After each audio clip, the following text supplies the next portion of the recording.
শহর কলকাতায় ছড়িয়ে আছে অনেক জানা অজানা জায়গা, আর আজ সেরকমই একটি অজানা বা অল্প চেনা জায়গা মহীশূর উদ্যানে চলে এসেছি। কর্ণাটকের মহীশূর উদ্যান নয়, এই মহীশূর উদ্যান খোদ কলকাতায় অবস্থিত।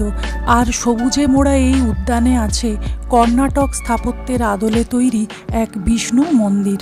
এখানে আর কি আছে, কিভাবে আসতে হবে, কখন খোলা থাকে, এই জায়গার ইতিহাস কি, সবই থাকবে এই ভিডিওতে। তাই ভিডিওটা পুরোটা দেখার অনুরোধ থাকলো। এই হলো মহীশূর উদ্যানের গেট। গেটটা বেশ বড় এবং খুব সুন্দর কারুকার্য করা। গেটের একপাশে দেখতে পাচ্ছি রামকৃষ্ণ সারদা মায়ের আবক্ষ মূর্তি আছে। আরও আছে বুদ্ধদেব এবং স্বামী বিবেকানন্দেরও একটি আবক্ষ মূর্তি। আরও আছে মা দশভুজার গরুর গাড়িতে যাত্রা করার একটা সুন্দর মডেল। আর গেটের আরেক ধারে আছে হাতির একটা খুব সুন্দর মডেল। গেটের একদম ওপরে আছে মা লক্ষ্মী ও তার দুপাশে দুটো হাতি, আর খুব সুন্দর কারুকার্য করা।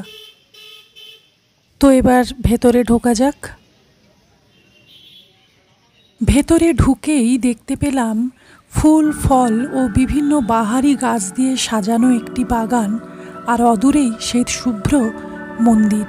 আর মন্দিরে যাওয়ার জন্য দুপাশ দিয়ে দুটো সুন্দর বাঁধানো রাস্তা করা আছে। গেট দিয়ে ভেতরে ঢুকেই প্রথমেই চোখে পড়বে বাম দিকে এদের অফিস। আর এদের অফিসটিও বেশ সুন্দর, একদম বাংলো স্টাইলের। এবার জানা যাক এই জায়গাটির ইতিহাস কি। 1894 থেকে 1899 সাল পর্যন্ত ভারতের গভর্নর জেনারেল ছিলেন লর্ড এলগিন। 1894 সালে তার সাথে দেখা করতে এসেছিলেন মহীশূরের মহারাজা চামরাজেন্দ্র ওয়াদিয়ার। মহীশূরের নারী শিক্ষার ব্যাপারে তিনি ছিলেন উদ্যোগী। মহারাজা চামরাজেন্দ্র ওয়াদিয়ার ছিলেন স্বামী বিবেকানন্দের বিশেষ পরিচিত। শোনা যায় স্বামী বিবেকানন্দের শিকাগো যাত্রার সময় তিনি তাকে অর্থ সাহায্য করেছিলেন। এই মহারাজা ওয়াদিয়ার কলকাতায় প্রথমবার এসে ডিপথেরিয়া রোগে আক্রান্ত হন এবং মারা যান। তার দাহকার্যের জন্য কিনে নেওয়া হলো কেওড়াতলা মহাশ্মশানের পাশের অনেকটা জায়গা।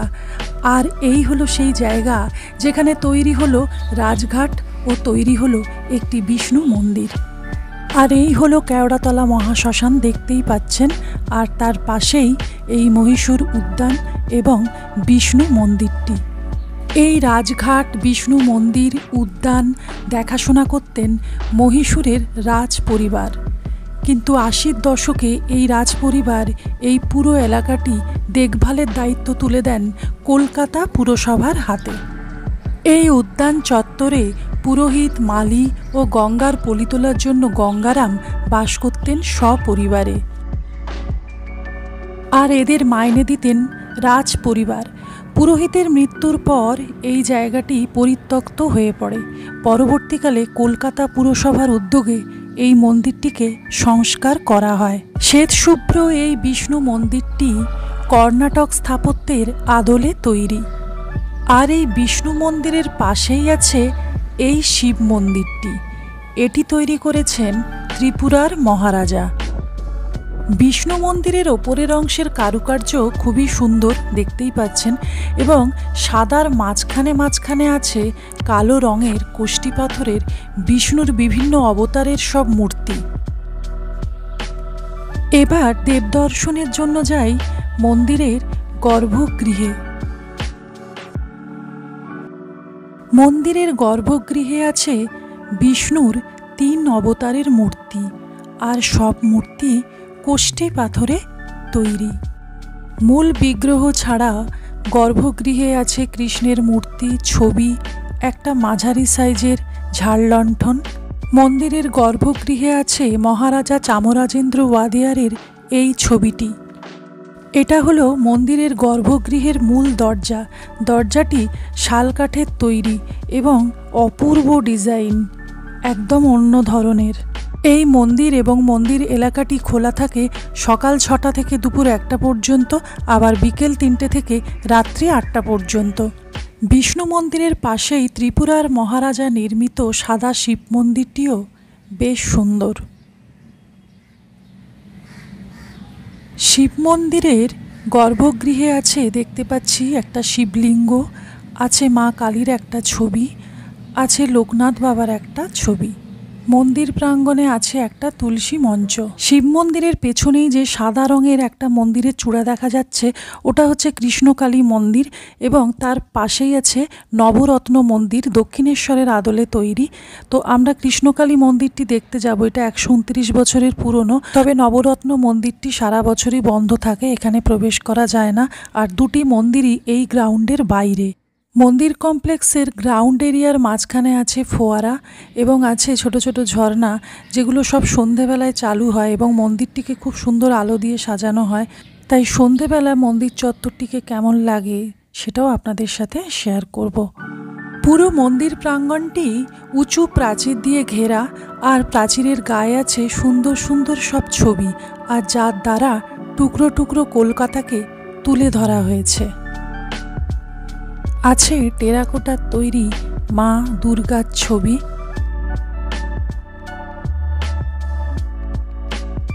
দেওয়ালে আছে হ্যাঙ্গিং টপ, যা দেখতে সত্যি ভীষণ সুন্দর লাগছে। আছে খুব সুন্দর ফুলের গাছ। বিউটিফিকেশনের জন্য করা হয়েছে শালুক ফুলের চাষ। শালুক পাতা এবং ফুল ফুটে আছে। মাঝখান দিয়ে চলে গেছে একটা ব্রিজ, আর ওপাশে একটা গ্রামের ছবি তুলে ধরা হয়েছে, যেখানে একজন লোক বসে হুকো টানছে। সব মিলিয়ে খুব সুন্দর একটা পরিবেশকে তুলে ধরা হয়েছে এখানে।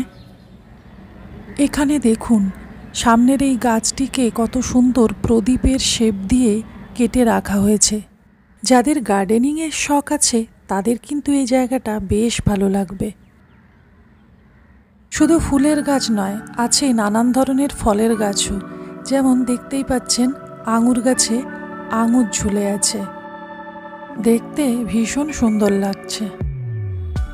ছোট ছোট টবে হয়ে আছে বাতাবি লেবু, পাশেই কমলা লেবু, ছোট্ট টবে হয়ে আছে আম। আর এখানেই আছে সম্পূর্ণ বিনামূল্যে জিম করার ব্যবস্থা।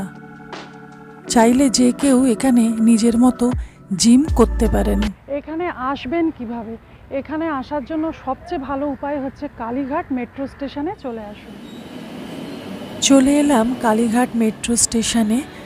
আর কালীঘাট মেট্রো স্টেশন থেকে বেরোতে হবে 8 নম্বর গেট দিয়ে। 8 নম্বর গেট দিয়ে বেরিয়ে এসপি মুখার্জি রোড ধরে বাম দিকে টার্ন নিতে হবে। যাওয়ার সময় ডান হাতে পড়বে এই সাদা রঙের গুরুদ্বারটি। গুরুদ্বার পের করেই 2-3টে ক্রসিং পার করলেই পৌঁছে যাবেন এই মোড়টাতে। আর সামনে তাকালেই দেখা যাবে লেখা আছে চিত্তরঞ্জন দাস স্মৃতিসৌধ। আর এই হলো চিত্তরঞ্জন দাস স্মৃতিসৌধ, সবসময় তালা বন্ধ থাকে। এই চিত্তরঞ্জন দাস স্মৃতিসৌধ পের করে 1 থেকে 2 মিনিট হাঁটলেই পৌঁছে যাবেন আজকের গন্তব্যস্থলে। তো বন্ধুরা, কিভাবে আসতে হবে বুঝতেই পারলেন।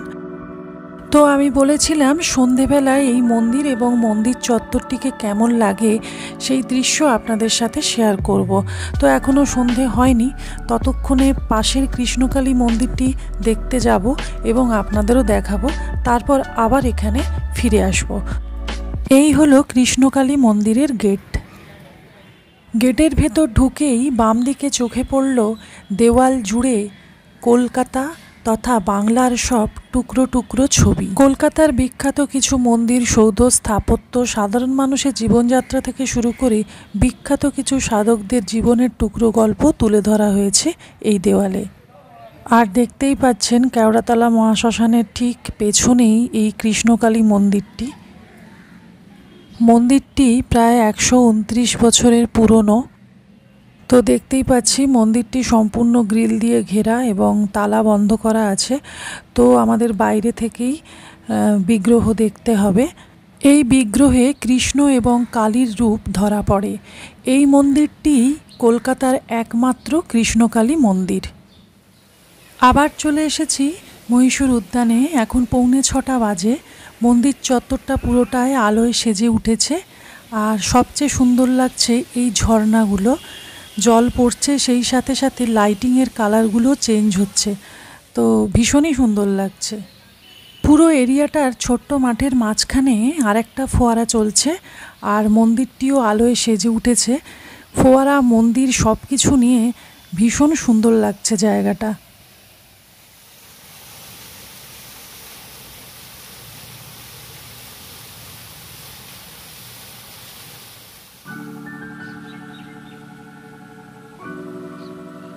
তো আপনারা যদি এখানে আসেন, বিকেলের দিকে আসবেন, তাহলে দিনের একটু ওয়েট করলে সন্ধ্যের এই আলোয় সেজে ওঠা দৃশ্য উপভোগ করতে পারবেন।